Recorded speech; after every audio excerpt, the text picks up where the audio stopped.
Mm. Well, good morning, everyone. I hope this day finds you well. It is as you rise and shine this morning. You'll find that the temperature outside is quite pleasant this morning. It's not cold, not hot. It's 59 degrees. It is raining outside. As a matter of fact, the forecast for the rest of the day is pretty much going to be rain. Okay, I mean, you may not want it, but it's here. Okay, right now there's 100% chance of rain today. There's no doubt about it. Becoming partly cloudy after some morning rain. Thunder is possible. High around 73. Winds north northwest at about 5 to 10 miles per hour. On tonight, 20% chance of precipitation. Partly cloudy. Areas of patchy fog developing late. Low 52 degrees tonight. Winds at about let me see. About 10 miles per hour. Okay, somewhere around there. On tomorrow, it is going to be a 20% chance of precipitation. Uh, areas of patchy fog early, and then we good. Okay, I'm just saying. So it's gonna be a little wet, but other than that, high today temperature normally is around 70 degrees, so we're right around there. One of the lowest we've ever had, the low average is 68 degrees. So spring is around the corner or the corner, whichever way you got to say it. Okay, so good morning to you. I hope this day finds you well, finds you healthy, and remember, it ain't what happens to you; it's how you handle it. Good morning to you. It's time to rise and shine. We change the world and history right here where we're from. It's new beginning to you and me, cause we're not done. In our city, in our city, in our city, we're not done.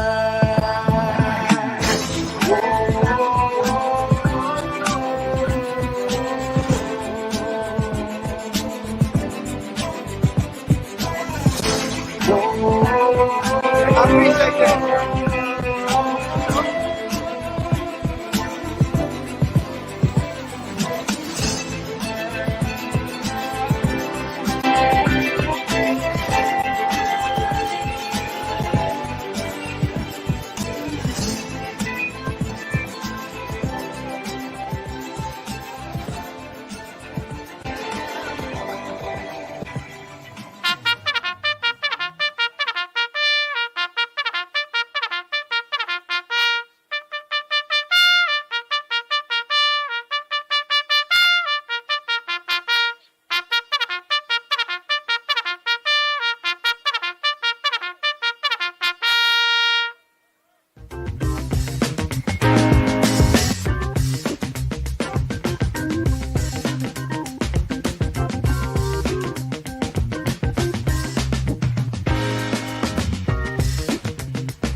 And right now, it's time for our daily bread. Of course, we'll be back after this with your intellectual. Let's see now, what I want to call it. Everybody's smart at some point. But we'll get back to that later on. Anyway, good morning to you. Our daily bread, a word from on high. I'm Tanedo. Well, change your perspective. I'll give you another one. But either way, it's good. So we'll be back. Grateful heart with such sweet ease. Thank you, Lord, for every breath I take, for the love that heals the joy you make in the tapestry of life. I see your grace every moment filled. The Lord releases us from fear. Our Daily Bread. Today's encouragement from the Our Daily Bread devotional was written by Amy Boucher Pye. Amy writes, "Our bodies react to our feelings of dread and fear.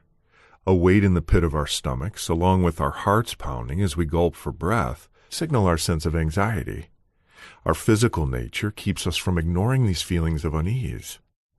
The disciples felt shockwaves of fear one night after Jesus had performed the miracle of feeding more than 5,000 people. The Lord had sent them ahead to Bethsaida so he could be alone to pray. During the night, they were rowing against the wind when suddenly they saw him walking on the water. Thinking he was a ghost, they were terrified. But Jesus reassured them, telling them not to be afraid and to take courage. As he entered their vessel, the wind died down and they made it to the shore. I imagine that their feelings of dread calmed as they embraced the peace he bestowed. When we're feeling breathless with anxiety, we can rest assured in Jesus' power. Whether he calms our waves or strengthens us to face them, he will give us the gift of his peace that transcends all understanding, as Philippians 4:7 says. And as he releases us from our fears, our spirits and our bodies can return to a state of rest. Today's Our Daily Bread devotional scripture reading is from Mark chapter 6, verses 45 through 53. Immediately, Jesus made his disciples get into the boat and go on ahead of him to Bethsaida while he dismissed the crowd. After leaving them, he went up on a mountainside to pray. Later that night, the boat was in the middle of the lake, and he was alone on land. He saw the disciples straining at the oars because the wind was against them. Shortly before dawn, he went out to them walking on the lake. He was about to pass by them, but when they saw him walking on the lake, they thought he was a ghost. They cried out because they all saw him and were terrified. Immediately he spoke to them and said, "Take courage, it is I. Don't be afraid." Then he climbed into the boat with them, and the wind died down. They were completely amazed, for they had not understood about the loaves. Their hearts were hardened. When they had crossed over, they landed at Gennesaret and anchored there. That's today's scripture reading from Mark chapter 6, verses 45 through 53. And now let's pray. Dear Lord Jesus Christ, help us when the dread seems to cling to us. Release us from our fears and give us your peace. In your name we pray. Amen.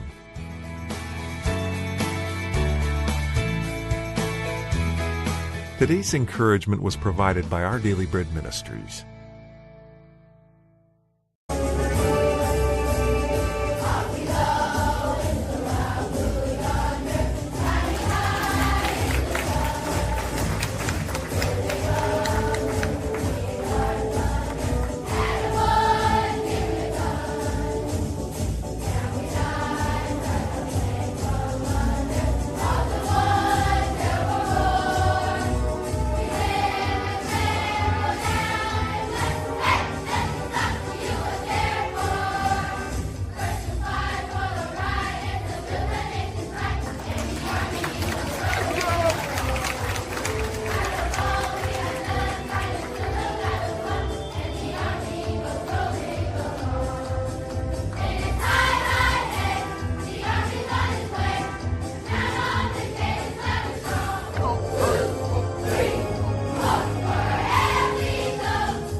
righty now. Good morning, Jarhead.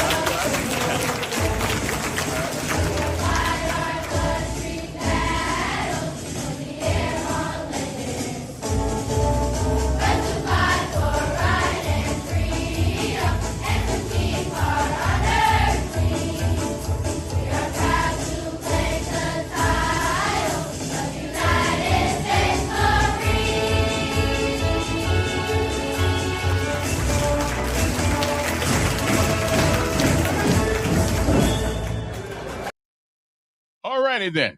Good morning. Now I'm debating whether or not I should play my piece today, but I think I'm going to forego my little. I think I just do that once a week. Start the week off. I think I'm going to forego my Tim Tebow or whoever speech I was going to have today, unless you guys want to hear it. Now, if you want to hear it, I'll play it. I'm just saying. But if you don't want to hear it, then we haven't lost anything, have we? No, I don't think we have.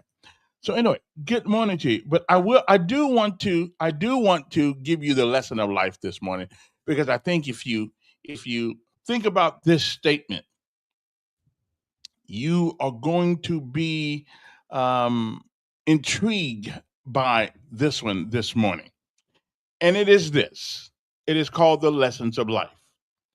The same. Now, I want you to really think about this for a second. The same boiling water that softens the potato, it also hardens the egg. It is what you are made of, not your circumstances in life, that determine where you'll go. Okay, think about this. That same water, that same hot water makes an egg hard, but it makes a potato soft. It's the same water. Think about that when you run into some tough problems in life. Okay, it is not the circumstance, because everybody has gone through something. It is how and what you're made out of. Okay, so sometimes you got to dig real deep. You know what I'm saying? And find the set that the good Lord gave you, and deal with it. Okay, deal with it. Like all these people whining about the president every morning. I mean, really, seriously. I mean, really? Because if any of you had all the answers, I mean, seriously, if you had all the answers and everything like that, then you'd be president. I mean, there would be people flocking to your door to give you money, so you could run for mayorship of the city of Montgomery. You could be president of the United States. I mean, there are a lot of things you could be. But we in America, we become so, I don't know, so what's the word? When you think you just deserve things. Anyway, pretentious, is that the word? We become so, I don't know. I can't even come. I'm a wordsmith. I can't even come up with the right word. We think all these things happen because it just happened. Somebody fought for the country. Somebody died for this country. Your mother and father did the best they can with you. Some of y'all learned, and some of y'all didn't. But nothing comes for nothing. It amazes me sometimes, our inability to use logic and reason. And you'll always hear me say those two words. What is logic and what is reason? And here's a question. The question of the day is, here's the question of the day. What is intelligence? Okay. I just want to. What is the difference between intelligence and being smart? Okay. And so, what is intelligence and what is being smart? Mm-hmm. Yeah, I know. Most people never really, they think they are the same thing. They're not. What is the difference between intelligence and being smart? See, a lot of you guys are smart. No doubt about it. No doubt about it. You'd run circles around me in certain areas of life. No doubt about it. Okay, but I got to put this up here. Difffer. I spell difference anyway. I can't remember. A difference. Okay. ENCE. What is the difference? That's our question today. That's our question today. Okay. Between BETW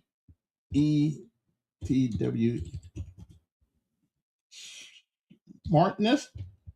Okay, I got to get this right. Okay, smartness and intelligence. Okay. Okay. Now, if you can come up with that question today, you'll understand me. See, if you can't answer this question, what's the difference between smartness and intelligence?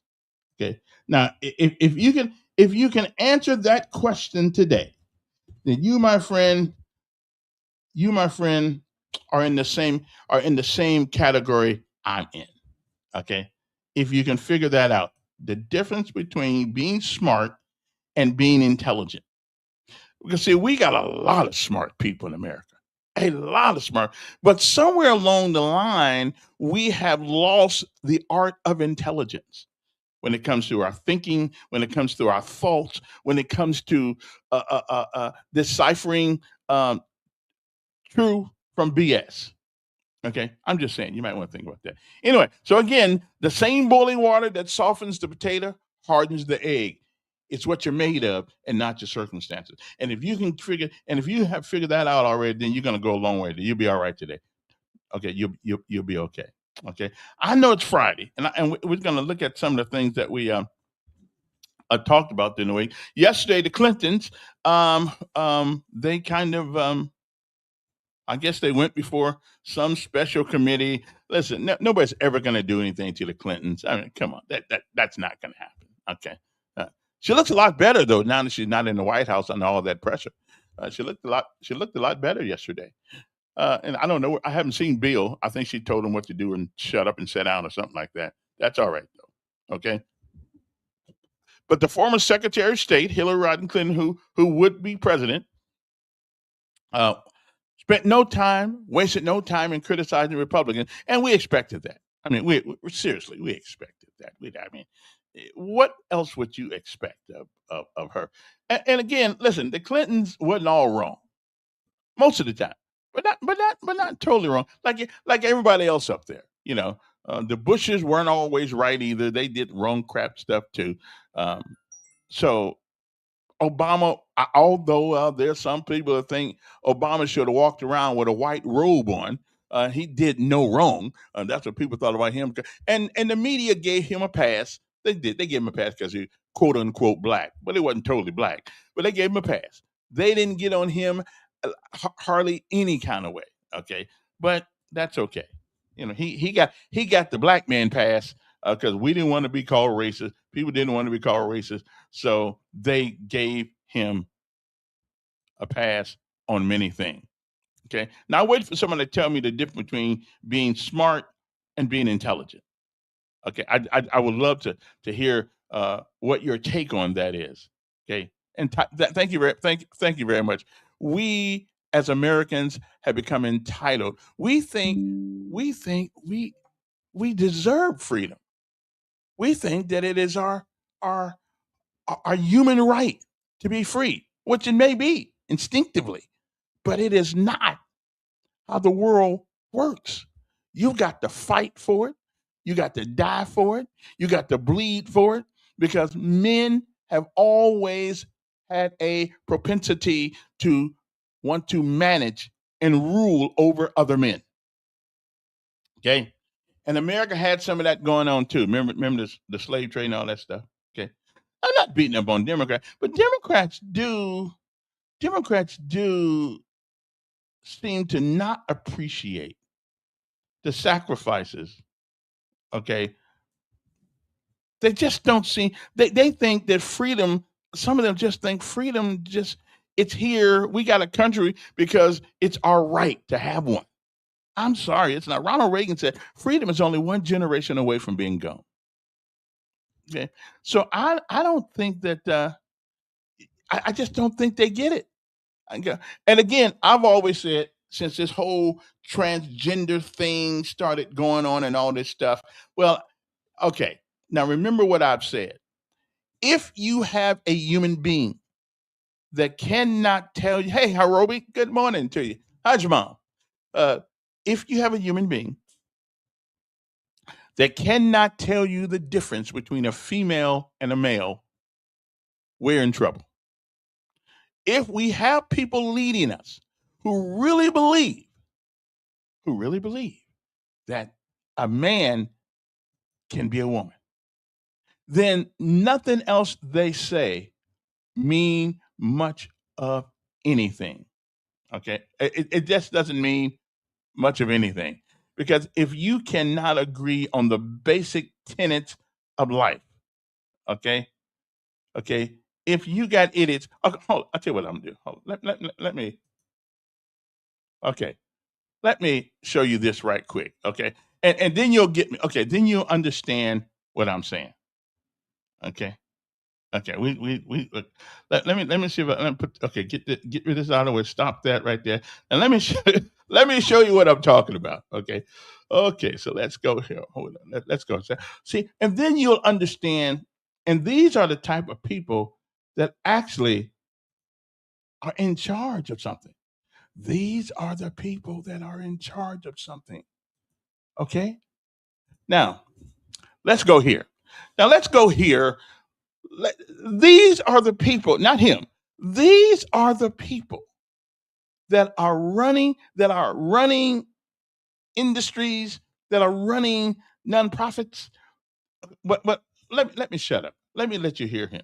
Okay, because this is actually it's sad, but it's funny. Okay, can we get this? Okay, okay. Let me see. And can get pregnant. I hesitated there because I wasn't sure where the comment. Pregnant. Okay, Pregnant. the question is, can men? Do you think that men can get pregnant?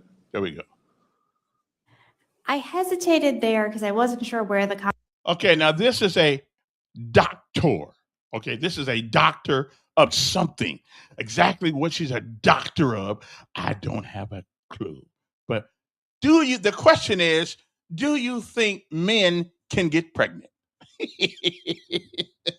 These are the people that the Democrats put in charge of things in America. Do you think that men can get pregnant?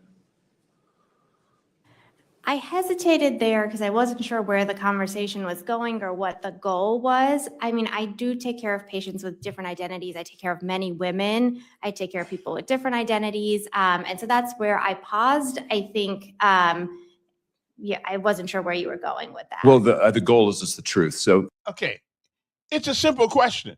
Okay, it's a simple question. Can men get pregnant? Simple question. Doesn't make any difference where he's going. Doesn't make any difference or where he's been. Can a man get pregnant? The fact of the matter is, if we have someone with a doctoral degree who cannot answer that question, she's probably in charge of some sort of nonprofit organization or maybe some department of health in this country. This is one of the reasons why we are so screwed up. Continue.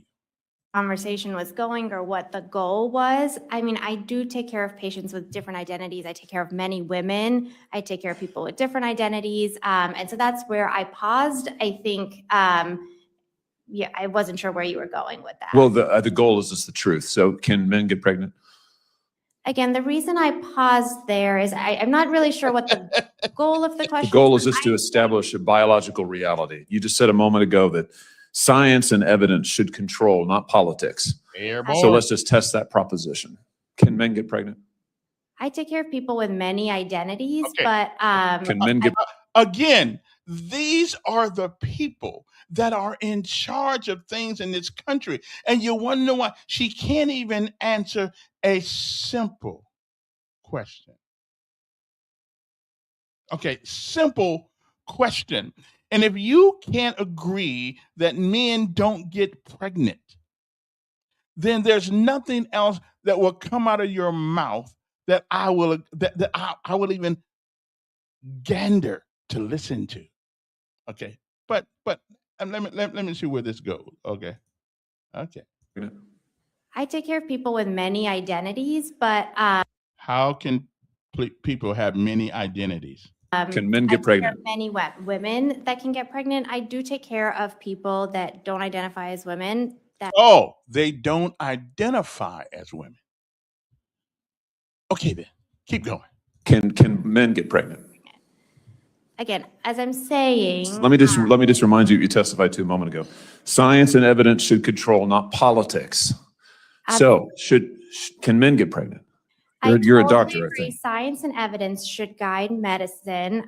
Do science and evidence tell us that men can get pregnant? Biological men, can they get pregnant? I also think yes, no questions like this are a political tool. No, yes, no questions are about the truth, doctor. Let's not make a mockery of this proceeding. This is about science and evidence. And I'm asking you, the United States Supreme Court just heard arguments yesterday at great length on this question. This is not a hypothetical question. This is not theoretical. It affects real people in their real lives. And you're here as an expert, called by the other side as an expert. And you've been telling us that you follow, right, you're a doctor, and you follow the science and the evidence. So I just want to know, based on the science, can men get pregnant? That's a yes or no question. It really is, I think. I think you're trying to reduce the complexity of a lot. I'm not. I'm trying to get, it's not complex. I'm trying to get to an answer, and I'm trying to test, frankly, your veracity as a medical professional and as a scientist. Okay, for those who don't know what the word veracity means, it means your honesty. Okay, continue. Can men get pregnant? I think you're also conflating This is male extraordinary. female with No, I'm not conflating male and female. They're two different things. There's biological men and there's biological women. And I want to know, can men get pregnant? What you were talking about is biological. You're not going to answer my question. it sounds like. Biological males. This isn't hard, doctor. Can men? Okay, now you see why our education system is screwed up and why we as a nation are at a crossroads right now. You see why? Because people like this are in our schools and in our universities trying to tell people things that are not true. Okay, I'll finish this out and then we'll move on. Get pregnant? Yes or no? Again, I would be more than happy to have a conversation with you that is not coming from a place of trying to be polarized and push. I'm not trying to be polarizing. I'm trying to ask. Okay, so she believes that the science that she talks about and not politics is somehow she's trying to be stooped.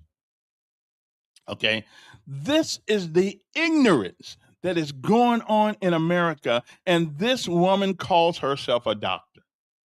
Okay, this is why I don't really pay much attention to degrees anymore. But it's a simple question: can men get pregnant? I think it is extraordinary that we are here in a hearing about science and about women. And for the record, it's women who get pregnant, not men. We are here about the safety of women and science that shows that this abortion drug causes adverse health events in 11% of cases. That's 22 times greater than the FDA label, another fact you haven't acknowledged. And yet you won't even acknowledge the basic reality that biological men don't get pregnant. There's a difference between biological men and biological women. I don't know how we can take you seriously. Amen. And your claims to be a person of science, if you won't level with this on this basic issue. I thought we were past all of this, frankly. I can't believe we're still here talking about this. I am a person of science, and I'm also someone here who's here to represent the complex experiences. Anyway, enough of that. I don't. Okay, enough of that. These are the people. These are the people, and you wonder why people are. You wonder why people are cynical. You wonder why nobody wants to believe Democrats. Okay, because this kind of minutia that they put out is just absolutely crazy. When you cannot agree scientifically that men cannot get pregnant. I mean, so is there any other again, these are the people, if those are the beliefs that they actually have somewhere inside them, it affects everything they do in life. And this is why I don't take certain people with certain philosophical beliefs seriously. Okay, this person, that's just the first one. I had some more too, but anyway, so much for that. Does anybody agree out there? Okay, Pam Bundy doing the same thing before the Senate. Well, I haven't seen that one, but hey, you send it to me and I'll play. I'll have a problem with that. Okay. And it's a trick question if you're a brain dead Democrat follower. But anyway, so much for that. You see, this is why quote unquote conservatives, have a difficult time with the liberal side. I got some more extreme things too. But these people are your bosses, your supervisors, you're this. I mean, it's kind of like that old crap where they said black folks had tails. Do black people have tails? Well, it depends on what you call a tail. Anyway, moving on to other things. That's what we're gonna. Oh, wait. Here's one right here.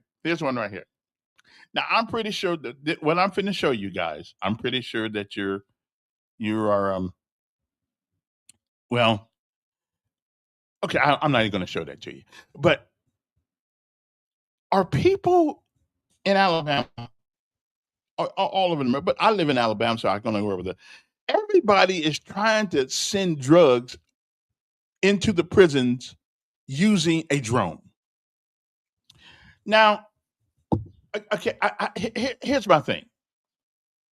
You don't think that the drone can be seen by people besides you? Okay, we got the craziest, most illiterate people, crooks in America, I think, because they keep trying to get into Elmore County. They keep trying to get into Tutwiler with drugs. Okay, and now they are using technology. That's cool. They are using technology, and that's good. But what they haven't figured out yet, there's technology to counter the technology that they're using. Okay, I mean, do you really believe? And all those drones have they got like airplanes. They have numbers on them, stuff like that. They know who bought it. Okay, they know who bought it. They know who got it. So, do we have the dumbest crooks in America? Okay, now let's just take these folks right here. Okay, I'm gonna show you these folks right here, because these people evidently have forgotten that I'll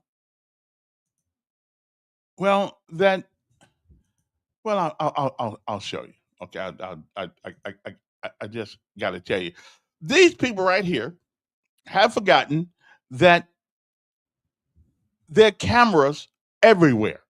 Okay, police are asking the public's help to identify these suspects in a retail theft case. According to Crime Stoppers 215 Stop, the theft occurred between August 1st and August 31st in the business in Eastdale Road. They're still trying to find them. But these people, do they not realize that there are cameras everywhere, probably in the bathroom, in the toilet? We don't know. Okay. But yet and still, they still trying to go in and out, of the place. And we got all four of them. Okay. I mean, we got the dumbest crooks in the history of mankind. Okay. No, and listen, when Republicans do stupid things, I try to bring them. But I'm just telling you, people who call themselves conservative don't do as many stupid things as liberals do. They just don't, because liberals think the world bends to their will.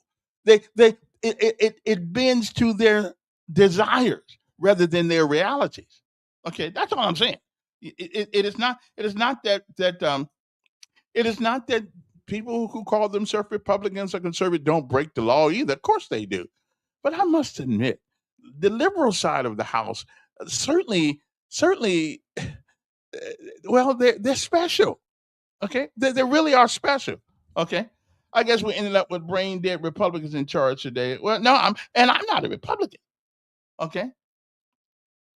So I'm just saying, and these women right here, I mean, every time you look around, somebody is trying to put something in the prison. Now, and then they become inmates of the same prison that they were trying to help the brothers in the prison. Okay, but then they become inmates in Tutwiler. Okay, a drone. You're watching. These people are watching too much TV. They're watching TV, thinking that they can actually do what they do on TV. The difference is you don't go to jail for doing it on TV. Okay, I mean, do they not realize that you can see a drone in the sky? Do they not realize that?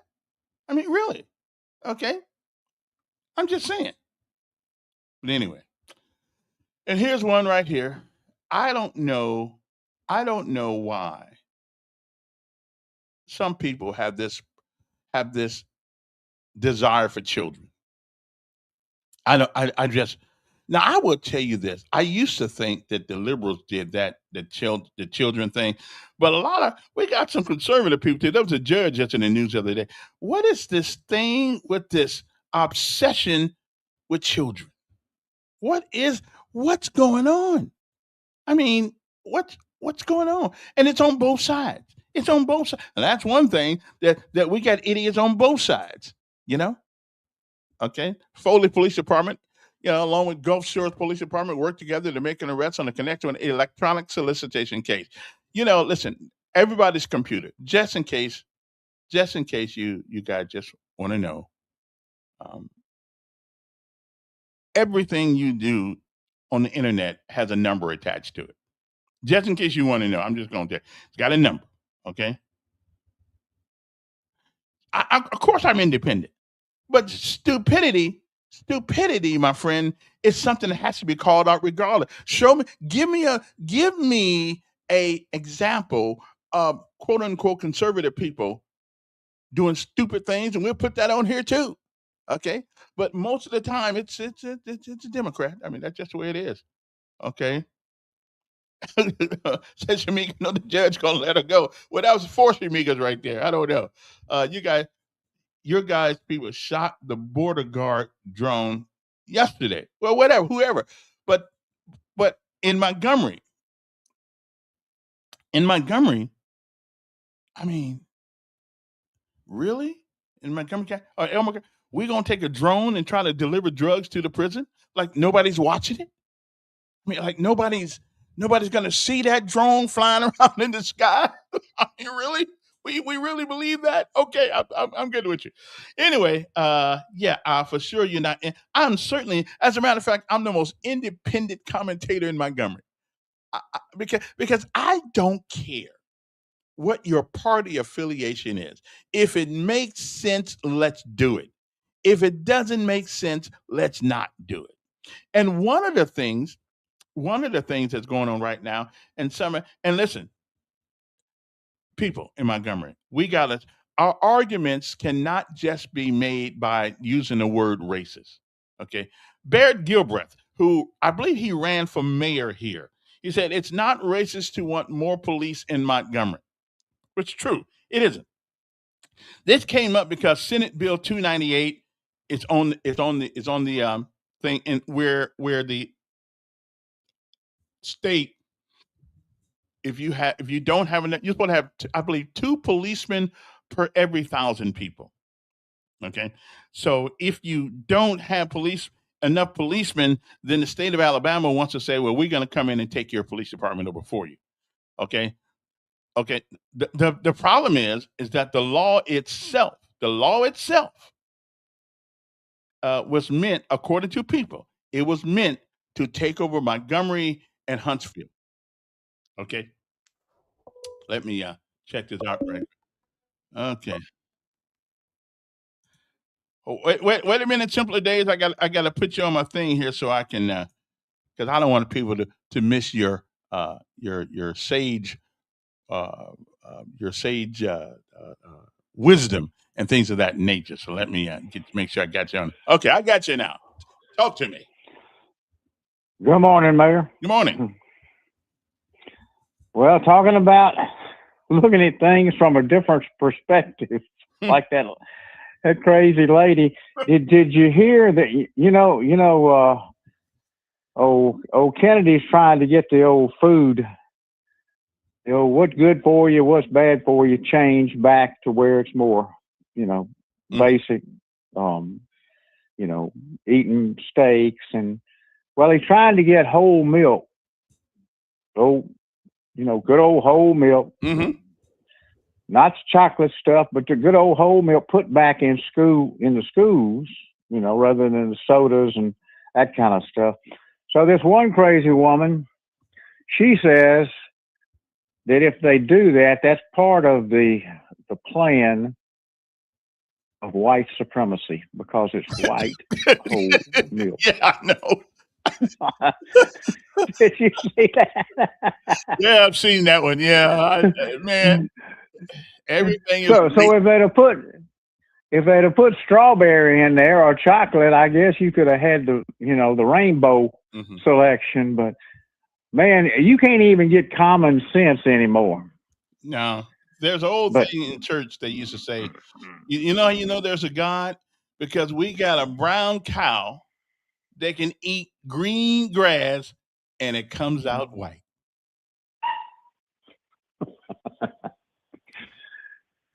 Talk about treating people different. Mm-hmm. Did you see that Hillary Hillary Clinton didn't have to come to Washington. She didn't have to sit down before Congress like other people. They made a special trip where they took the investigators to her rather than bringing her to Congress. And I don't quite understand why they gives this woman a kid glove treatment. I don't know. She must really know a lot of things about a lot of people. Well, there's one thing for sure. She said that she didn't know anything about Epstein, but he got an invite. I didn't get an invite to Chelsea's wedding. He got an invite and was there. And I think visited their house like 12 or 13 times. Mm-hmm. And then he's one of their biggest donors to the Clinton Crime Foundation. So for her to sit up there and say, but of course, this is the same thing they did. If you go back and look at the Whitewater thing when they were involved in Arkansas, where all those people lost their life savings. Mm-hmm. And they would have gone to jail on that if Susan McDougal wouldn't have gone to jail for them. But I mean, they've got a history, and just like Slick Willie saying what's the meaning of the word is and all that. Right. They are so slick. They are so, and it's going to be interesting to hear him today to say, well, the man had a picture of you in a dress in his office. So what's that all about, Bill? Maybe he's the first trans president. I'm not sure. I don't. And they keep saying that this is a Republican-led, just trying to just drag these poor Clintons through the dirt. Well, Clinton was in office. The Democrats have had control. That President Obama was in charge. President Biden, but guess who had one of the principal players in this, that Elaine Maxwell, guess who had her arrested? Who did? Trump. Oh, really? Yeah, under his first term, he was the one under his Justice Department. Of course, we know we hear that the Justice Department and the president, all that stuff separate. But right. He was the one that had her arrested. I mean, you look it up. You can ask Siri, ask Alexa. Under his administration, she was arrested. It wasn't under Clinton's, wasn't under Obama's, wasn't under Biden's. It was not. So why in the world would he have her arrested or give the green light if he was up to his elbows in it. Yeah, well, that's the Clinton. I mean, he was also. They said that the president was in Russia with women peeing on him in bed. So I mean, listen. Well, just the other night, Bill Gates, one of the most richest men in the world, had to have a town hall meeting with his foundation, explaining to them what his connection was to Epstein and why he was on the plane with him flying over to Europe when they were trafficking these girls. And he said he was like old Schultz on the Hogan's Heroes. He saw nothing. Oh, nothing. Yeah, that answer. But in one of his statements to the town hall mayor was that, well, all these other influential people were involved with him, so I thought it was okay. And see, it's just a double standard when all these people are associated with somebody and they're Democrats. It's okay. But when Trump is associated with somebody, it's bad. Well, it's a double standard thing. It's kind of double-sided tape, It's a double standard, regardless. Somebody says that Bill Barr had Maxwell arrested. So is that who was Bill Barr working for? Yeah. If you pull it, who was president? And like I said, any other, and if Clinton and them knew he was involved in all that stuff, then why didn't they blow the whistle on him? Interesting. Because they knew,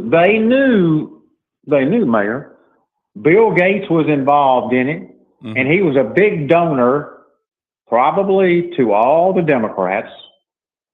And people like him, those powerful, influential people that got money, they didn't want to open that Pandora's box. That's why, because they knew it was going to cut off the funding stream.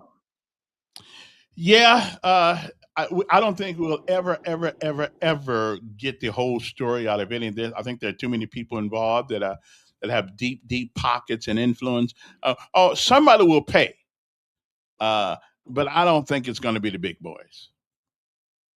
So. Well, just like that. That's just like that. Elaine Maxwell. She's going to pay. She's going to fall on the sword. But that's why they wanted to keep it under wraps, because they didn't want these money people, these powerful people that, I wouldn't be involved in anything like that. I wouldn't. No, you were. But you had enough money to keep it under wraps until the light got shined on the road. And that goes on everywhere, Mayor. It goes on everywhere. It goes on here in Montgomery. It goes on everywhere. Yeah, it does. It does. But my name won't ever be associated with it. You just keep drinking. You just keep drinking. You just keep drinking your chocolate milk, man. You're going to be all right. That's right. Hey, appreciate you, Cole. I want to go through this article that was in 1819 News by Barrett Gilbreth. And I think he's the one that ran for mayor. It's an interesting article. So bear with me for a second here. Hopefully I won't screw this up. It seems fashionable these days to cry racism anytime someone proposes a logical solution to the problems plaguing Montgomery, such as is the case with SB 298, which enables the state to intervene if a city like Montgomery is not meeting the minimum law enforcement staffing requirements. Yet to suggest that SB 298 is simply an attempt to take over power from a black mayor is laughable. Montgomery has been on a downward trajectory: population, property values, locally domiciled corporations, jobs, schools, number of police officers, etc., since the 1990s, declining under the last several administrations. Criticizing the current administration and laying some of the blame for the continued decline at its feet is no more racist than citing the same for the administrations of the last 20 years. Of all the things declining in Montgomery, crime seems to have found a way to buck the trend. Perhaps there is a logical reason for that. Perhaps the declining number of police officers has something to do with it. Montgomery needs more police officers. There's no doubt about that. Raise your hand if you think Montgomery has enough officers patrolling the city. I won't hold my breath. Not you, City Hall. We know where you stand. SB 298 aims to fix the problem literally everyone else sees.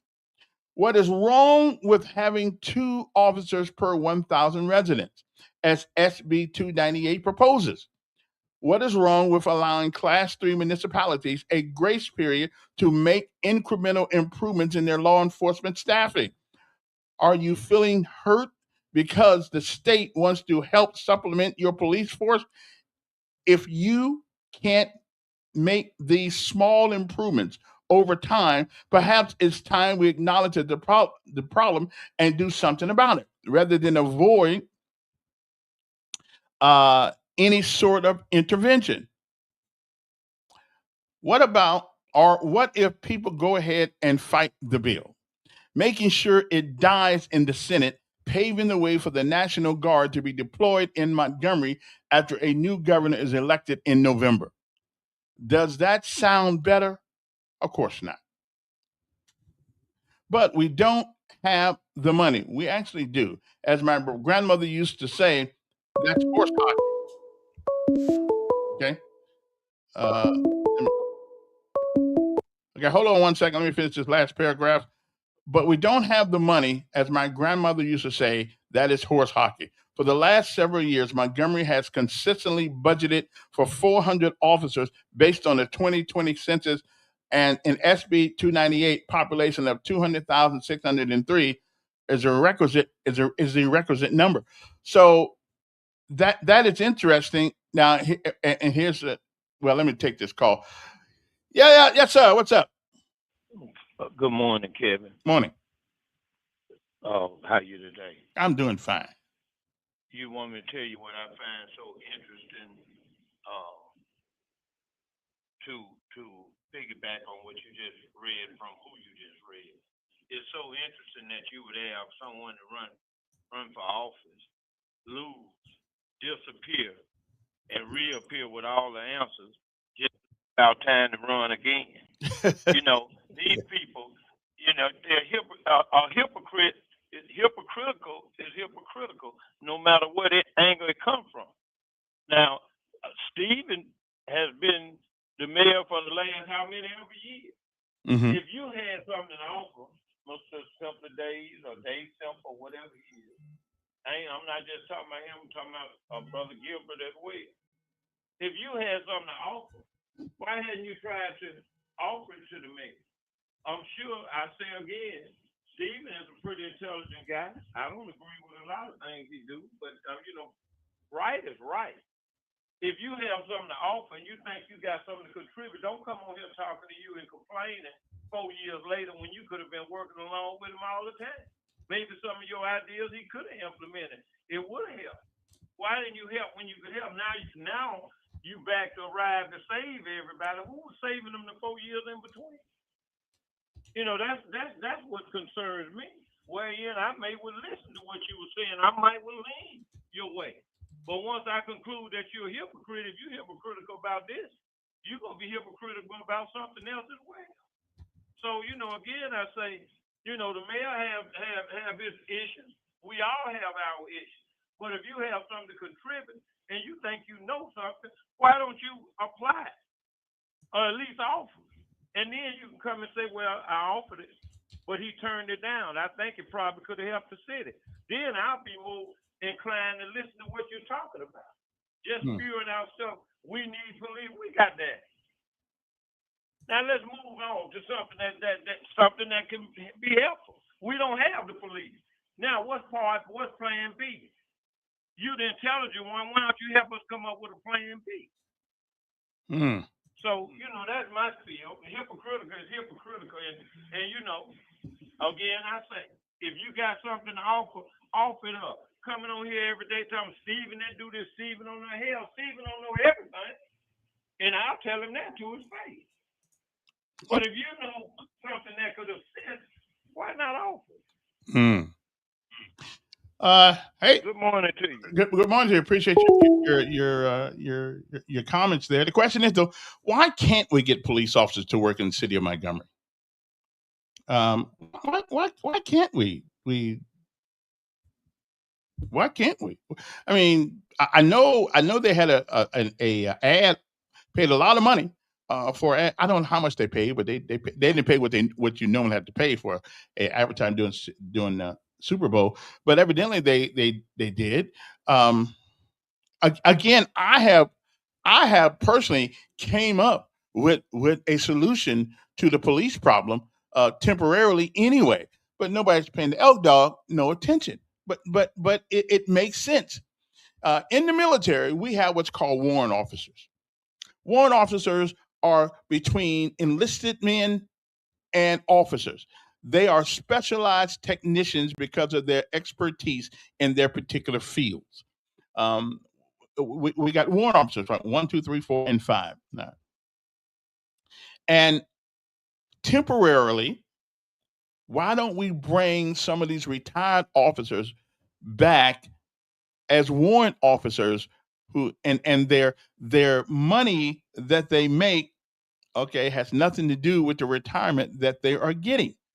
But and warrant officers don't normally take orders from NCOs and things like, and even regular officers, because they are tacticians and technicians. But however, we know there's a chain of command in the police department, and civilians woefully they love them stripes and they love that little chain of command. Well, my name is Major Johnson. We got that part. I got you. But you could bring in the retired police officers and make them handle the administrative aspect of the police department.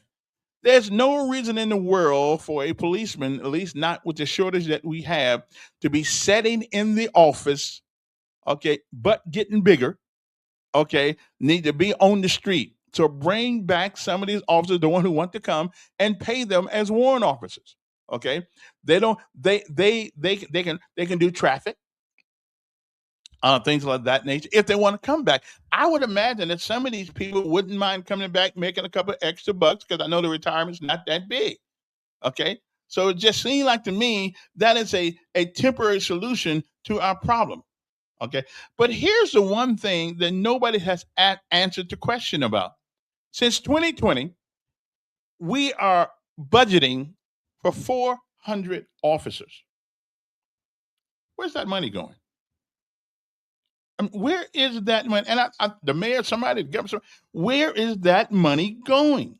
If we are budgeting for 400 officers and we only got 200 or 200 and something, where is the rest of the money going? Or are we saving that money for other projects? And if we are, just tell us that. But where's the money? Okay, where is the money going? Like the Education Trust Fund. It's worth $10 billion. But guess what? All that money is not used for education. So why are they coming to us telling us they need money for education when the money that they got is not being used totally for education? Well, that's kind of like the police department in Montgomery. We budget for 400. Well, then where is the rest of the money going? Okay. Oh, we finally got a big class right now. Well, that's outstanding. MPD is graduating one of his largest classes. But now all those officers are not for Montgomery. MPD will be starting one of his largest classes applications are, and that's good. Let's not keep saying nobody wants to be a police here. Oh, well, that's good. Well, that's a story we've been told, But I'm all for that. But all those police officers that are in that class, some of them go to Elmore County, Some go to other police departments in the state of Alabama.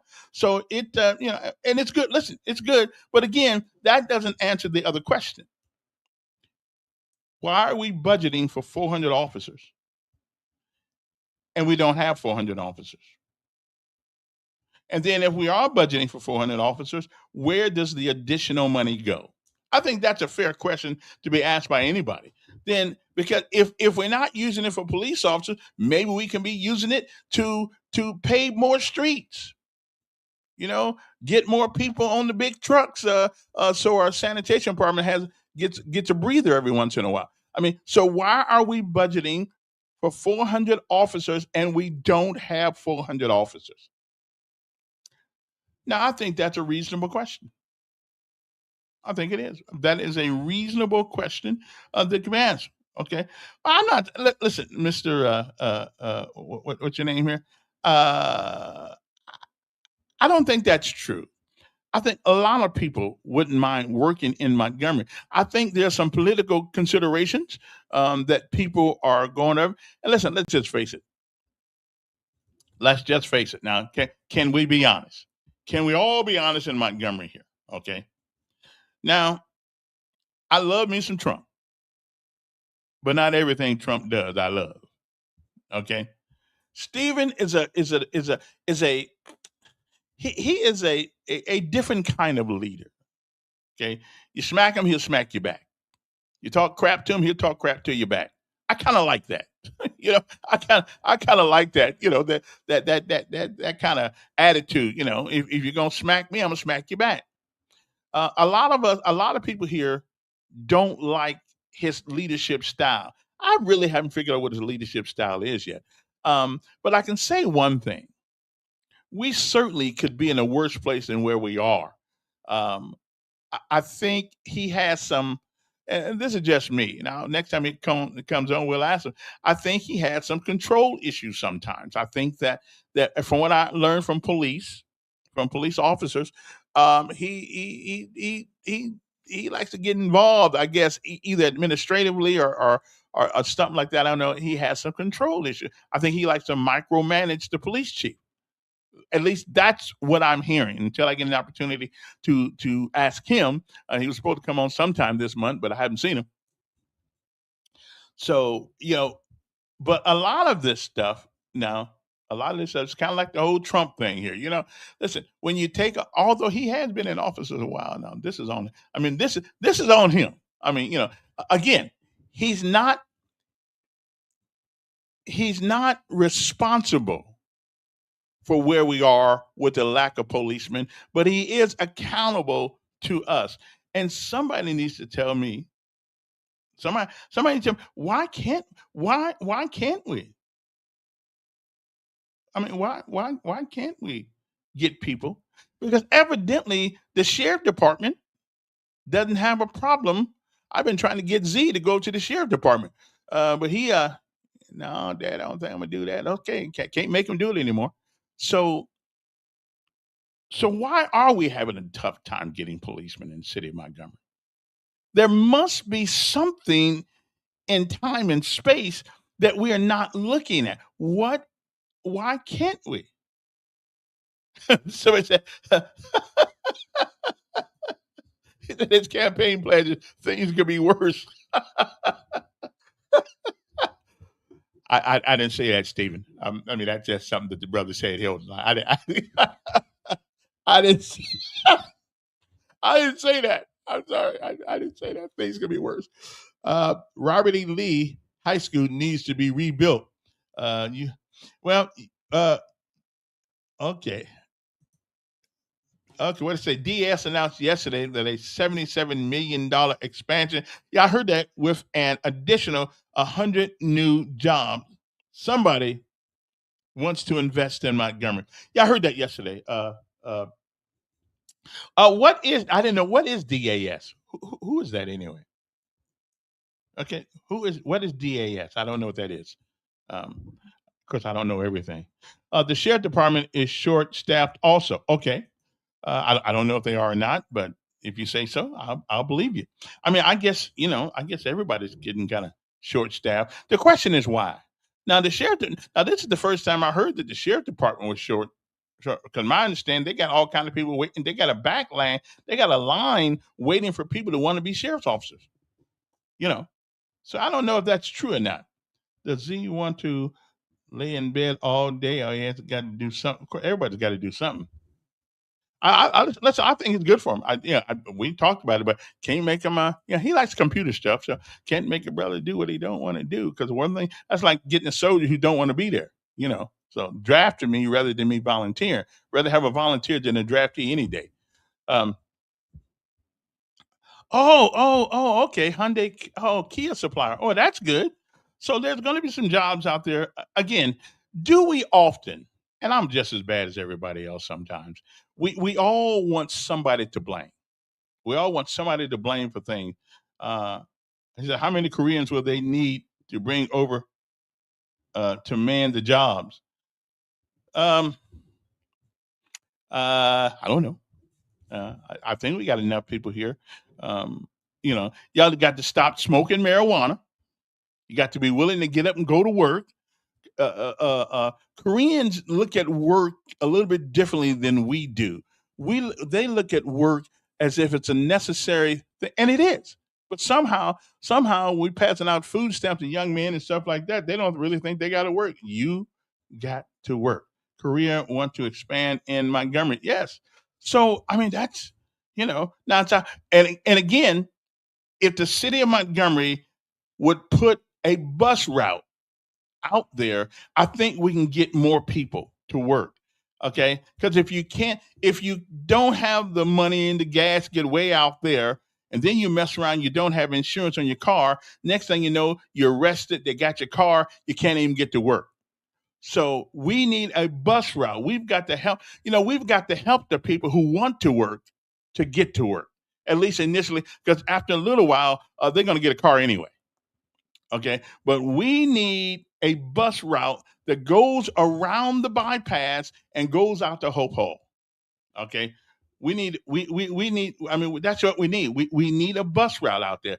You can't tell me we want to help our people get a job if we can't help them. Has anybody seen what insurance costs now to put on your car? Okay. It's not their fault. That place is out there. That place, is that in Mount is Mount Meigs like going out toward Chantilly? Are we talking about that way? Because I know out there in near Hope Hall, is that Court Street going? They got a lot of jobs down there, places that the people can get, but you can't get there if you don't have a car. We need, if the jobs are out there, then the city needs to do a better job of making sure that we have public transportation that goes out there. Okay, because getting a ticket every 2 days because the police know that you ain't have no insurance, well, it don't help you. It don't motivate you to want to go to work. Okay? And listen, we need the Whitewater Park. We do. We need a reason to bring people to Montgomery that does not thrive on miseries of the past.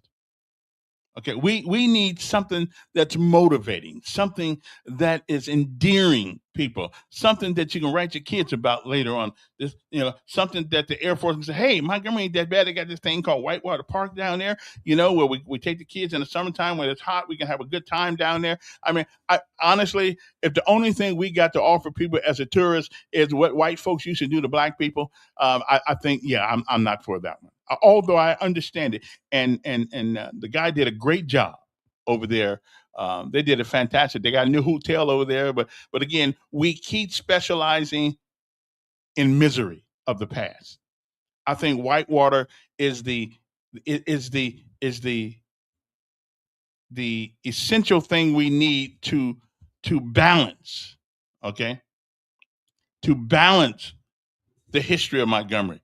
Yes, Montgomery back in the day had some assholes. Okay, excuse my language, but they did. They treated black folks like we wasn't nothing. They did, but they did that all down south. But we're not there anymore. Well, at least we have a couple folks here, but not very many. But we cannot. If the only thing we have to offer people as a tourist is what happened to black folks, and Whitewater and get. But Whitewater's new. It's new. We got people that'll leave Montgomery and go to what they call that Yellowstone thing up there in Arizona, wherever it's at. Go there. We got people that will leave here and go to Puerto Vallarta, whatever it is, before the cartel kind of tore it up.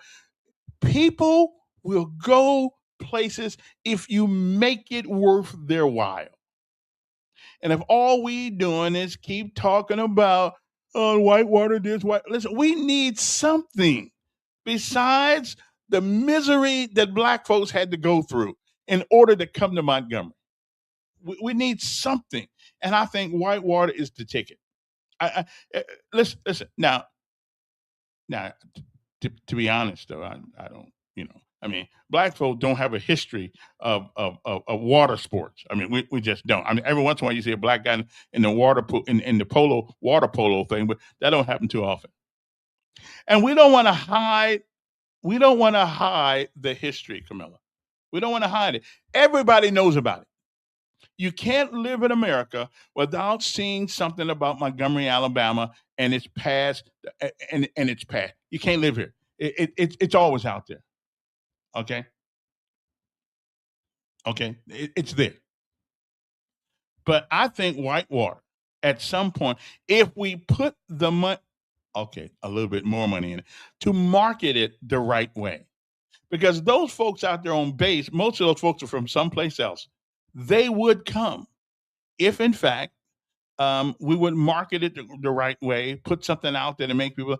I'm just tired of the slave thing, and I'm wore out with it. We know what happened here.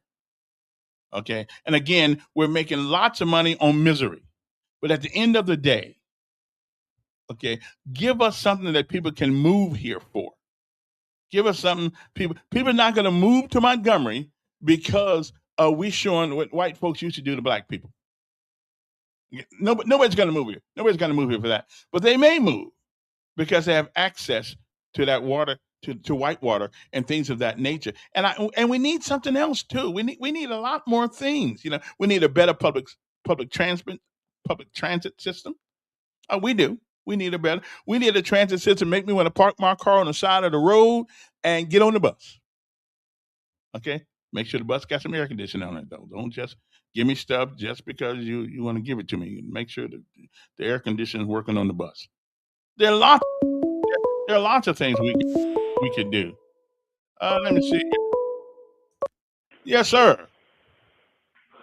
The money's not going for equipment because I got a 2011 Crown Victoria with the trunk rusted out on it, and you can't even read the emblem rolling on the streets. So it's not going to equipment. That's for sure. You talking about the police money? Yeah. Equipment, salaries. But Mayor, you're making this way too complicated. Okay. Well, and the last caller said need to come up with a plan. Mm-hmm. It's a simple plan. You walk down the street, down the hill from Ripley Street, around the corner, up Lawrence to the sheriff's department. And you sit down and you say, Sheriff, what are you doing different from us? That's all. But they don't want to do that. And I asked a council member, I said, why don't you just, we need to be, we don't want to get into that business, and we need, and just making excuses. It's that simple. Why is Sheriff Cunningham fully staffed, have a waiting list, and people want to come to work for him? Of course, now I'm pretty sure that we're not hearing the people who don't want to work for him. You know what I mean? There's no perfect bosses. So I mean, no, there's no perfect system. Yeah. But when you got a waiting list, don't you think law enforcement officers talk to each other? So what have you heard? What have you heard the reason why people don't want to work for the city of Montgomery as a police person? I know what they tell us when they come out to the FOP and beg us to advance the flag up the hill for them. And they talk about morale. They talk about having to work double shifts. They talk about not having the right equipment. Tell us what the FOP and is. What is the FOP? It's the Fraternal Order Police. Okay. And to belong to that organization, you had to either been married to somebody that's a policeman or being a policeman or something like that. And it's like a support group for the active duty police. It's in its original form up north where it started from, it was a union. That's what it was. Mm-hmm. And it represents, that way they bargain for union contracts, but down here it got watered down, and it's just a fraternity of law enforcement officers, their wives, family members. But I mean, it's just not rocket science, Mayor. And you can bring in people from the outside. But see, the Sheriff's Department has the full backing of the County Commission. And Sheriff Cunningham doesn't need to bring in some woman from, Baltimore to oversee the Montgomery Police Department. Sheriff Cunningham doesn't need to bring in Batiste from Mobile to add another layer of bureaucracy that adds to salary. Sheriff Cunningham can run his department because he has the expertise. But he has the full blessing of the County Commission, and they support him. I just don't understand. I mean, and in the last caller said, what's the plan? It doesn't make any difference what the plan is if the city council and the mayor are not going to endorse it. But as you said, and as a caller, this has been going on for 20 years.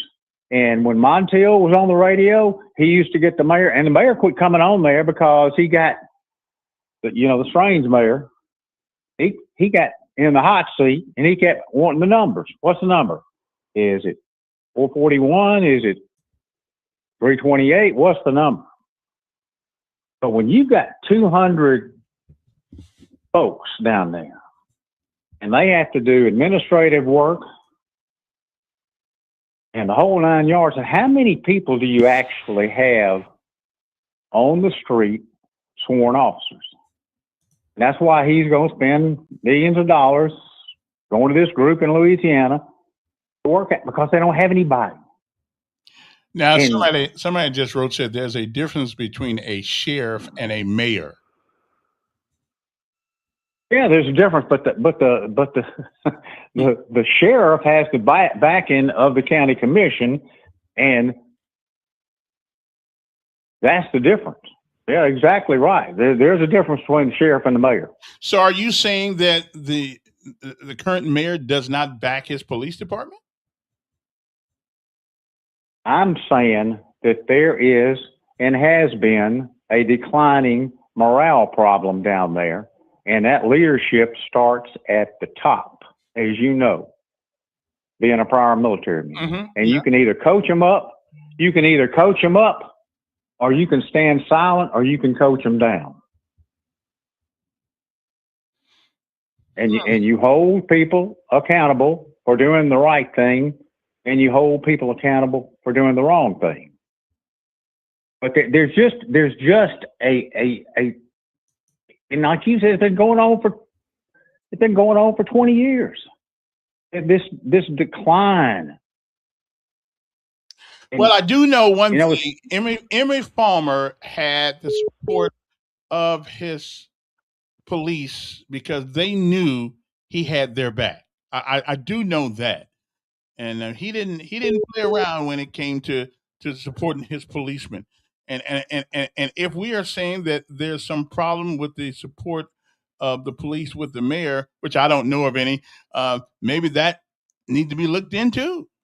I don't know, but there is something. Well, When you keep hiring, when you go to the worst police department in the country, the New Orleans Police Department, and pick a chief, knowing that he's got baggage.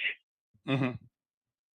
Well, we all get baggage. Seems to me that, but seems to me that you would learn. Smart people learn from their, mistakes. Really smart people learn from other people's mistakes. But seems like he would have learned from that. Why do we need to bring in people from Baltimore? Another salaried position. Yeah, that one kind of got me. Why would we go outside our own house to find somebody who don't know our house? So that kind of and the guy from Mobile left to go run for mayor of Mobile, and he didn't fare so well. So he comes back. Now the sheriff's department, they don't go outside to other states and bring it because they have the expertise. They don't need that. They don't need. So why does the city need to do that? I'm going to try to get the mayor on and have nothing but a conversation about our police and see if we can ferret out what he thinks the problem is. Because it's been going on too long now. It's just been going on too long, not having. And again, the budget is still, but the police department is still budgeted for 400 officers doing the budget thing. And so where does that money go? Well, it goes to buy high country vehicles for the mayor and his staff and different things. And okay, but wait a minute. The mayor does need a comfortable car to ride in. Now, come on, Oh yeah, he does. Yeah. He does. I agree with you. But his police officers need a decent patrol car, not a 15, 16-year-old patrol car with the trunk rusted out and the emblem worn off the back of the vehicle where you can't even see it. Well, they need that too. Yeah. Well, I'm certainly going to try to get. But in closing, Mayor, let me say this: these blue mayors, they meet. Yeah. They meet, and they have conversations about: do we need more police? Do we need? It's just like the crazy mayors all over this blue mayors. Yeah. And they want to dismantle. They want to dismantle law enforcement. Yeah. Well, so appreciate it. Some do, I would imagine, but I'm going to see if I can get him and we can have the conversation. And I like to have a conversation with him, the police chief, and everybody at one time so we can try to ferret this out. Because oh no, I ain't a policeman. Good morning, First Sergeant. Good morning, Sergeant Elkins. Good morning. And I just wanted to revisit something you said a couple of days ago. You was telling the story about some gentlemen that were out fishing. Yeah. And Jesus came walking on the water, and they didn't see the miracle of walking on the water. They wanted to know why he couldn't get in the boat. Yeah, exactly. Yeah. And so I hear a lot of that this morning when people don't see the significance of the largest class that just graduated, or the current class that's going in session, the largest class, the number of applications being up. Instead of acknowledging that, hey, there has been a shift, now we'll begin to say, well, they ain't going to be MPD, they're going to be Elmore County, they're going to be Wetumpka. Instead of giving credit, we begin to, why he can't get in the boat. Instead of saying Dawes has invested $77 million in this community, 100 additional jobs, well, they ain't going to be in Montgomery. They're going to come from Korea. Why not give any credit to the mayor? That's a good point. That's a good point. We begin to excuse any sign of improvement, any progress is discounted. And why can't he get in the boat with us mentality? And so if you were a fair umpire, call balls and strikes. Don't be for the home team. Don't be for the visitors. Just call balls and strikes without any bias. Mm-hmm. And people will give you more credit for that than saying that you're not always against somebody, because you do acknowledge when there is progress. Mm-hmm. Do you think $77 million investment in this community with 100 additional jobs, is that a good thing or bad thing? No, that's a good thing. That's a good thing. If we have more applications for the police department, If the largest class just recently graduated and the largest class that's going in, isn't that a good thing? Well, yeah, it is. Yeah, it is. But why dismiss it? That is interesting. Well, okay, but also that we also have to be intellectually honest. If in fact, and again, I'm not one way or the other, but if in fact the majority of people coming in here, How do we know that? well, How do we know that? I don't know that, but I do know that. That's what I'm saying. When you don't know it and you throw it in, it becomes dismissive. Mm. That's what I'm saying. All right. Because you preface it by saying if those people were working in other municipalities, then it's not been. But we don't know that. But we do know that the class in session is one of the largest they've ever had. Give credit before you begin to dismiss it. That's fair. How do we know that the 100 jobs they're going to be at Dawes, they got to send more folks from Korea to work them? Come on. Listen, Give credit where credit is due. That's a good point. Okay. Thank you. You know, always listen to the first sergeant. Okay, always listen to the first sergeant, and he is right.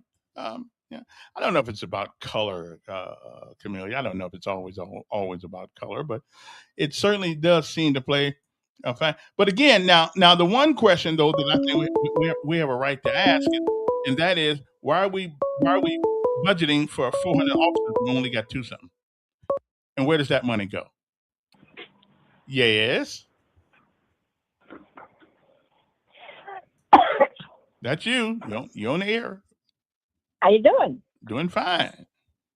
I'm gonna make it so you can make it plain and simple. Mm-hmm.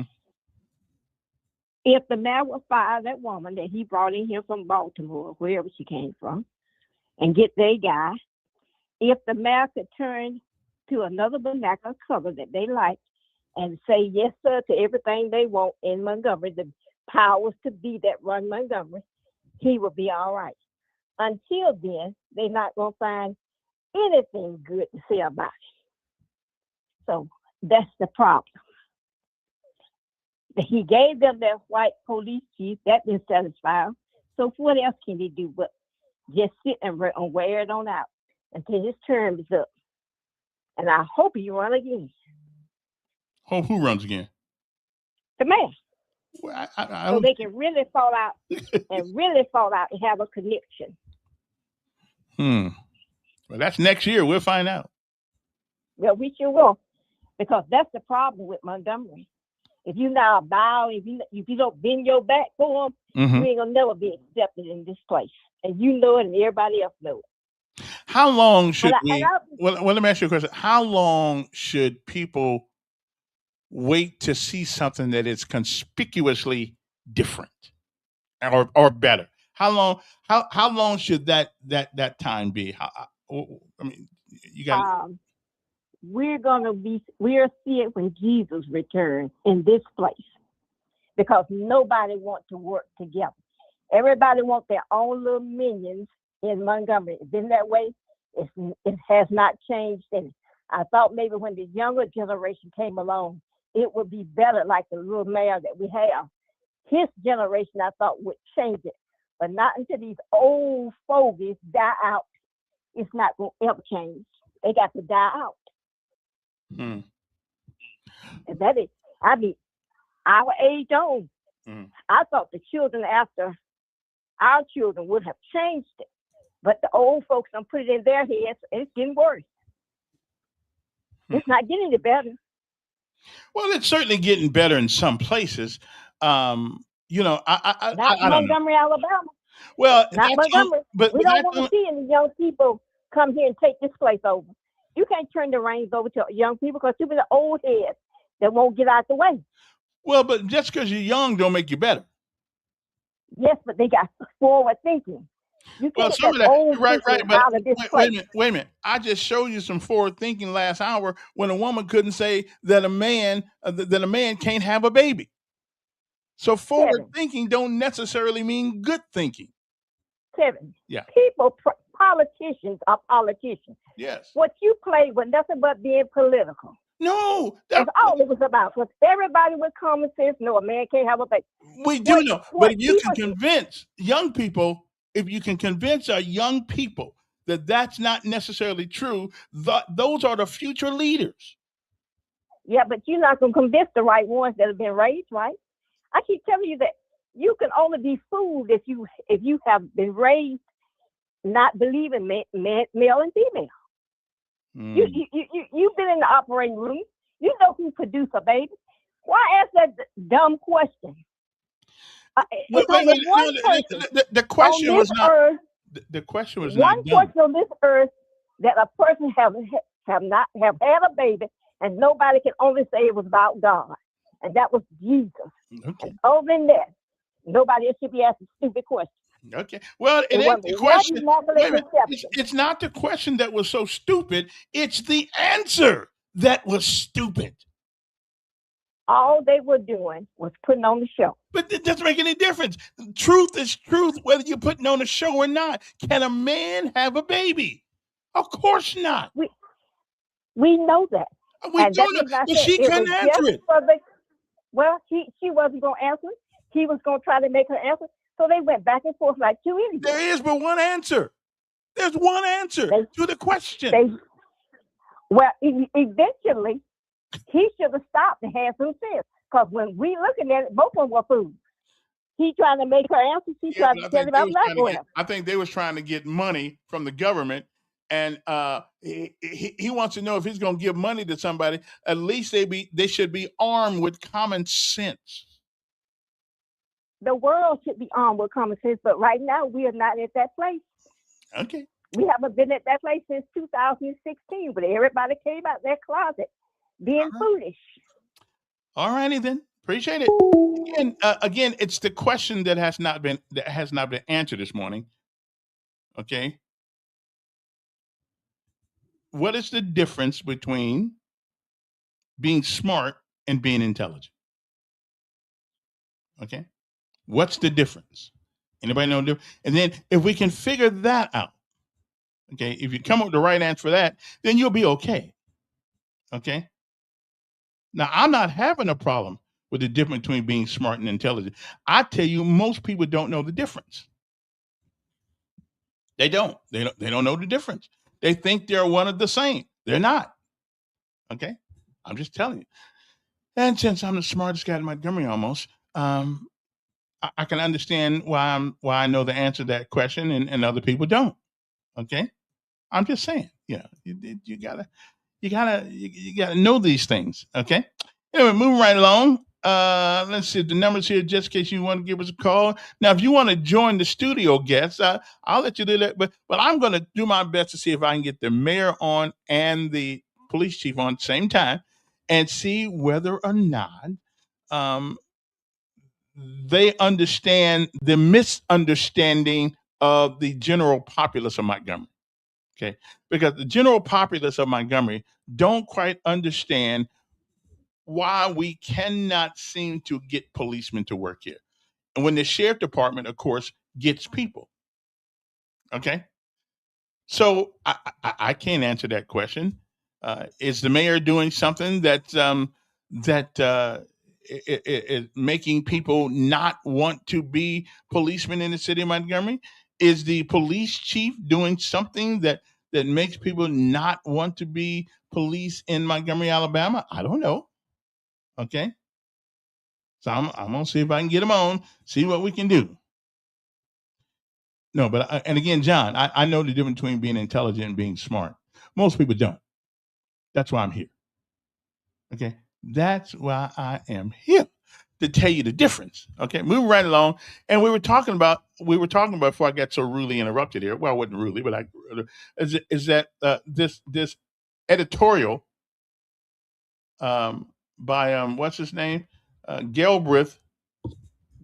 And of course he did run for mayor last time, him. And he says that, but we don't have money. As my grandmother used to say, that's horse hockey. He says, for the last several years, Montgomery has consistently budgeted for 400 officers based on the 2020 census used in SB 298 population, 200,603. But I don't think we have 200,603 anymore.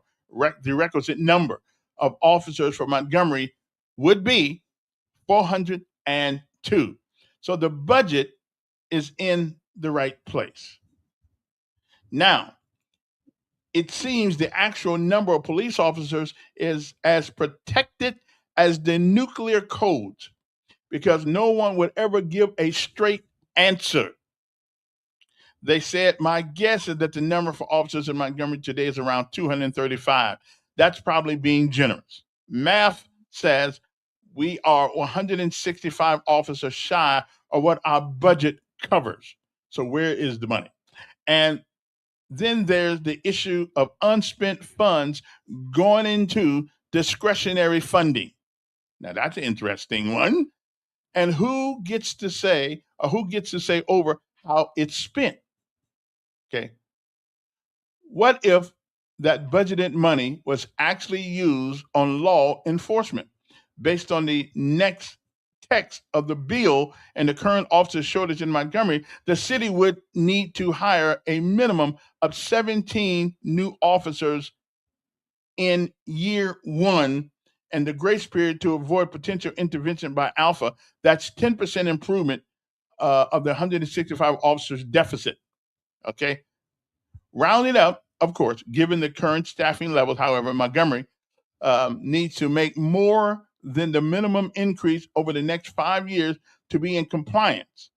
If the thing even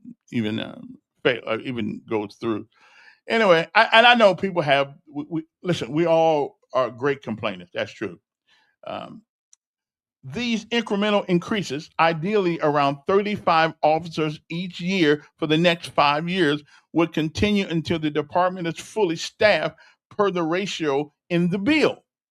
For folks who say that's impossible, consider that Birmingham has hired approximately 200 officers since January 2025. But let's not focus on the practicality of the situation. Let's continue to play victim.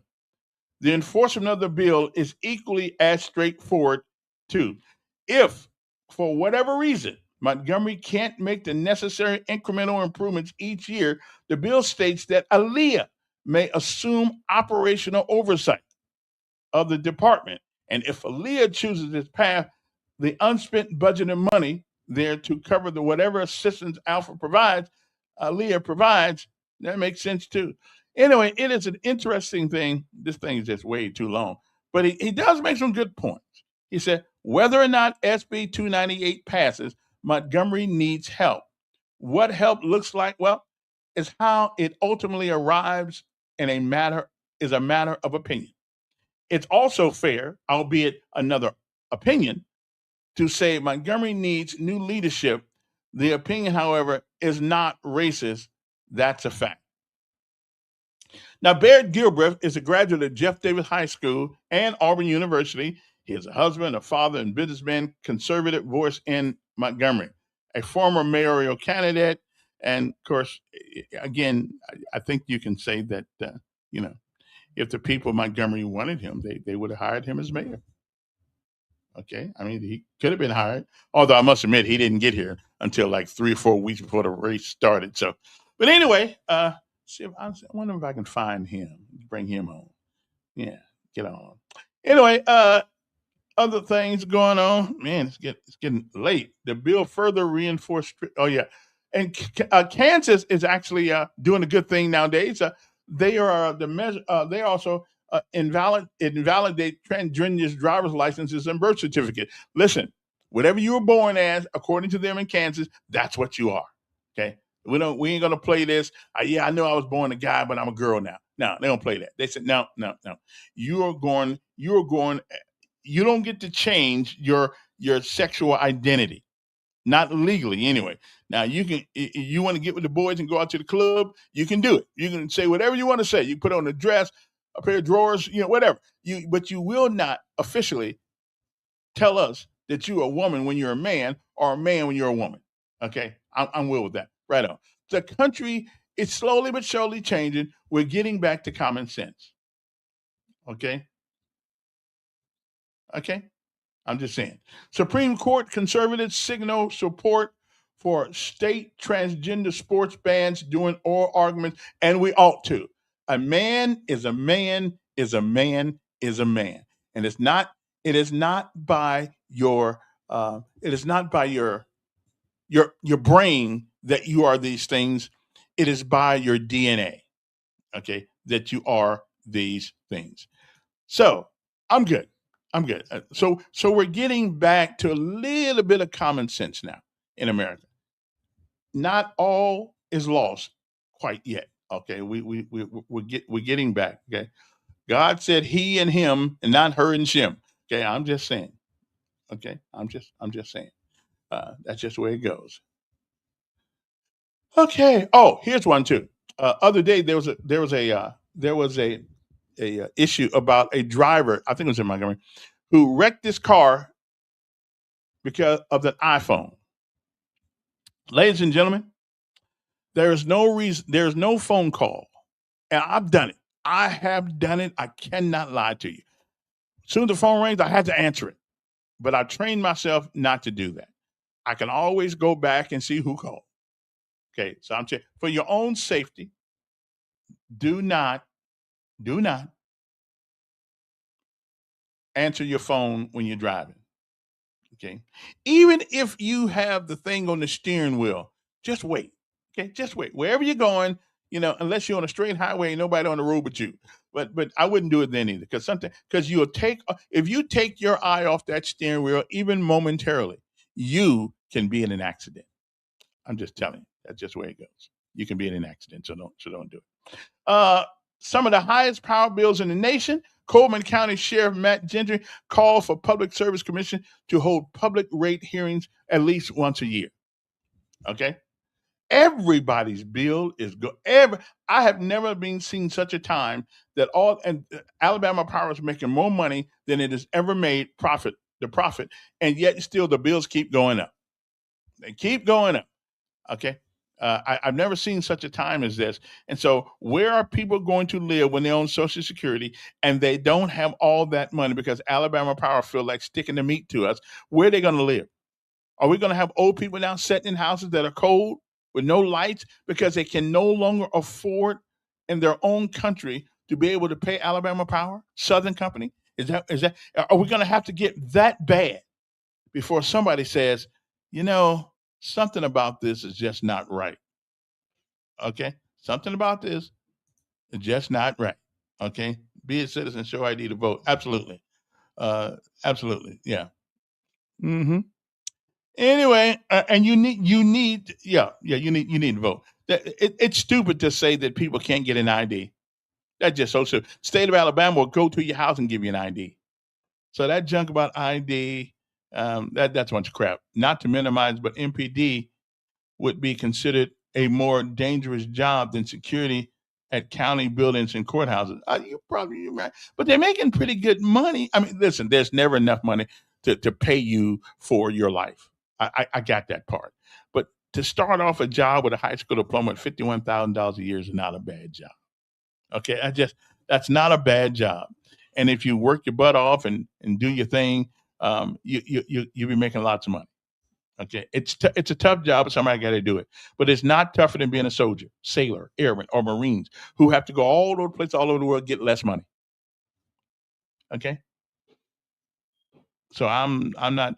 I don't feel bad about it's all right. $51,000 a year to get out of high school and do a job is pretty. Well, not out of high school, without a college degree is pretty good. Personally, I think college degrees are a waste of time, except in STEM. College degrees, to me, are only worth anything in science. Other than that, they're useless. Let me see. Okay, I told you about the woman who Hoover High School said, no, we're not having some guy who thinks he's a girl that's going to join, that is going to run for the beauty pageant. Outstanding. You see, I'm seeing little ticks of things trying to right itself. Okay, we're trying to right itself. Okay, and nobody told me yesterday, what the difference between chicken tenders and chicken strips are. I guess I really don't know. So I guess aren't they the same thing? So why, when you go to some places, it has chicken tenders and chicken strips on it? I can't figure that out. They look the same. Looks, I don't know. Oh, I ran into a guy yesterday, a white guy, who loved chicken thighs. See, I can't handle it. I can't handle chicken thighs. I thought, no, but he loves them. Okay. All right then. Well, I can't handle chicken thighs, but I still don't know between. I guess I have to go to McDonald's and ask them to give me some chicken strips and some chicken tenders, and they'll probably look about the same. Okay. And here's one in Elmore County Correction thing. You know, a woman tries to smuggle dope into Elmore Correctional. Oh, and one more thing that we didn't really talk a whole lot about, but I'm glad that the one's compressed and one's not. Oh, so that's the difference. So one just packed with a little bit of everything in it. In one, okay, so that's like chicken sausage then, right? You don't know what's in it? Listen, I care about that nonsense because if I go to the store and I said I need some chicken tenders, I want to make sure I'm getting the right thing. So I got to figure out which one's compressed because I want to make sure that I get the real chicken, not the chicken, all the stuff that fell on the ground and they pack it all together and now they call it something. No. I want you. But also get some which came first, the chicken McNugget or the egg McMuffin? The egg McMuffin. The Egg McMuffin came first. Cause I worked at McDonald's in 1974, and we had an Egg McMuffin then. And I was an Egg McMuffin cooking son of a gun. Okay, I'm just telling you, I could kick a Big Mac with the best of them. All right, and move right on to other things. The governor, and it makes sense that she would do this. She also is lending her support by pledging $40 million to support Jackson Hospital. I appreciate that. We appreciate that because we never know, when you might need it. And so since she lives here in Montgomery for the time being, I'm glad she's willing to do that and to help my brother out. Okay, help us out with that hospital up there. Now, we're going to have we need to change a different board. How can a hospital go broke as much money as they charge? As much money as insurance and charge. I mean, how can a hospital go broke with all the money that they charge for the little things that they do for us? I ain't talking about the big things. I'm talking about the little things, like $12 for an aspirin. I mean, how can you go broke? But anyway, Kay Ivey on Tuesday joined Montgomery County and pledged financial support for Jackson Hospital to prevent a decline in health care availability. Thank to Governor Ivey. We appreciate that. We sure could use that money, and I'm glad you brought it to us. Okay, a Florida man found guilty of killing a young girl nearly 3 decades ago has been given a life sentence. What else would you give him? Okay, seriously, what else would you give him? Okay, man, 1998, 30-something years ago. Wow. Okay, now I don't know if this is true or not. This could be AI. I'm not sure. It could be AI. It's getting the same when you can't tell the real stories from the old story. But according to this story, Muslims in New York, business owners, are warning that they are prepared to close down their businesses and exit the U.S. over concerns about Islamophobia. Well, now listen, I don't got nothing against Islam, but when you got a whole street full of thousands of Muslims in the middle of New York, that make you think, whoa, are we changing our country? Really? Okay. Are we changing our country? I got to tell you, out of all the religions, and maybe I just got to have somebody on the show, because out of all the religions, this is the only one that scares me. It's the only one. It scares me from a social standpoint, not from a godly standpoint, but from a social standpoint. It scares me. It gives me reason to pause. So if you happen to be it came out in 1974. That's what I just got done telling you, Gary. I was cooking them at McDonald's right on Michigan Avenue in South Bend, Indiana. I was cooking the hell out of some McMuffins. But anyway, getting back to the Muslim thing.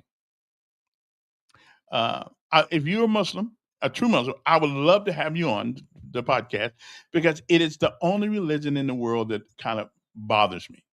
The rest of them don't.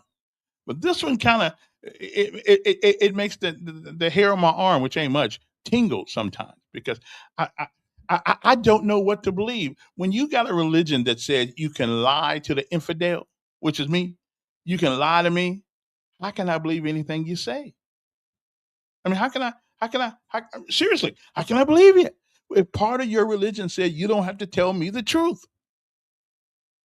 so how do I do that? But if you know somebody, I love to have them on because they worry me. Okay, I'm just saying. Here's another one. Alabama Rise urges no-cost school breakfast funding at Montgomery. Okay, the organization is calling for the legislature to designate $14 million next year's education budget. They got $10 billion already to cover no-cost school breakfasts. That's nearly $7 million more than the funding for last year. So we give food stamps to people. We give free lunch at school. When are parents going to be responsible for feeding their own kids? Seriously, I know whoever these people are, they're Democrats. Okay, when are we going to? You can buy cereal. You can buy. I mean, my Lord, do parents have any responsibility anymore about taking care of their own kids? Okay, and if you can't take care of them, then don't have them. I mean, really, don't have them.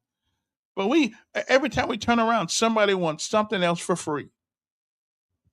But the people who work, the working poor, often can't get anything because they make too much money. I'm just saying we might want to think about that, okay? Alabama Arise. We need more free breakfast. We're already getting free breakfast. Okay. Okay, so Jack, okay, we got that. Okay, I got that. Okay. Okay. And Singleton, about the money that the governor gives, says that the money will help the hospital emerge from bankruptcy so it can focus on operational and infrastructure costs while ensuring adequate health care options remain available for patients. That's good. Y'all making them wait a minute. You don't have to have a baby. You can just say no. Okay? Like Nancy Reagan said, just say no. You don't have to have babies, especially if you can't afford them. Make the brother strap up or something. You just, make them pull out or something. I mean, make something, but you don't have to have babies. And isn't it true? And I'm gonna leave this alone because I'm not a woman. But isn't it true that you can only get pregnant certain times of the month with a child? And don't every woman know when that is? I'm just thinking, so we ain't making you have it. Okay. Wasn't it you want? No, I don't want free electricity. I want electricity that I can afford. Okay. I'm old now. I don't want to have to decide if I'm going to eat or get heat. Hey, I like that. Am I going to eat or get heat? I'm gonna put that on a sign, and I'm going. Is there an Alabama? Is there an Alabama Power thing in town? I'm gonna put that on a sign, and I'm going boycott Alabama Power. Is there an Alabama Power office? Am I going to eat or get heat? I like that. That is a good saying. Eat or heat. Okay. Okay. HEAT. Okay. Yeah. Okay. I'm gonna do that myself. Yeah. So who's going to join me in the Alabama boycott? We don't use any electricity for a week. None of us. We eat in the dark. We get up in the dark. We don't use any electricity whatsoever. And we eat cold food. We eat Spam or something like that. Okay. Who is going to help me out with the boycott?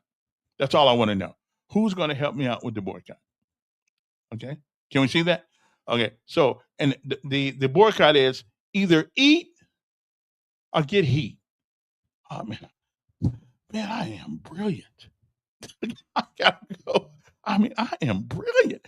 I come up with things just off the top of my head, and it's still brilliant. Anyway, I guess I'll go now. It's cereal or rent for some. That's true. Anyway, I gotta go. All right. Anyway. Okay. So remember the boycott. Do we eat or do we get heat? Okay. Remember that. So Mr. Brown says, nobody. Well, we'll see. We shall see. We shall see. So get your money ready. I'm gonna go down to the printing office right now when I leave here and see if this guy will make me a couple signs. And we're going to Alabama Power Place, and somebody said they go still charge you. No, if we don't need the heat, we're gonna disconnect the box from our house. Therefore, they can't charge us. Okay, we're gonna disconnect the box from the house, and we just gonna eat without the heat. Okay, I'm just saying we might want to do that. Man, where does the time go when you're having fun? Okay, so next week we're gonna start a list of people who are going to go in with me 1 week without electricity. Let's make Alabama Power lose some money. Okay, let's make them lose some money, and then we'll see. Well, let's hurt them. Okay, let's hurt them like they hurting us. I'm just saying, let's hurt them like they hurting us. Okay, then. I guess that's about it for the day. All right. So eat or heat? That, my friends, is the question that will face Alabama Power. Because if we get about 2 million people saying we're not going to use the electricity because we're just going to, we want to eat and we don't care about the heat. Okay. Except for older people. We don't want y'all to do that. This is going to have to be for the young folks, people like me. Okay. So I got to go. But I just want to make sure you guys understand that we got to get serious about this Alabama Power thing, okay? Making all this money, okay? Then there's some things, Charles, which is worth going to jail for, okay? Some things worth going to jail for. And I think to save old people's lives, because the Alabama Power is trying to stick the meat to them,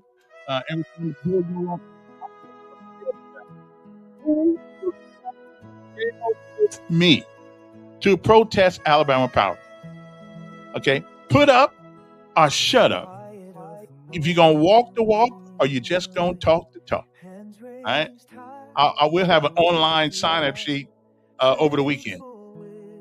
Anyway, just remember this: the same boiling water that softens the potato hardens the egg. It's what you're made of, not the circumstance. Have a great weekend. Eat or heat. Remember that next week. Don't forget that I'll have it on my page. Y'all can sign up for the boycott, not using the electricity for 1 week. Okay? I'll be back. I'll see how this all works out.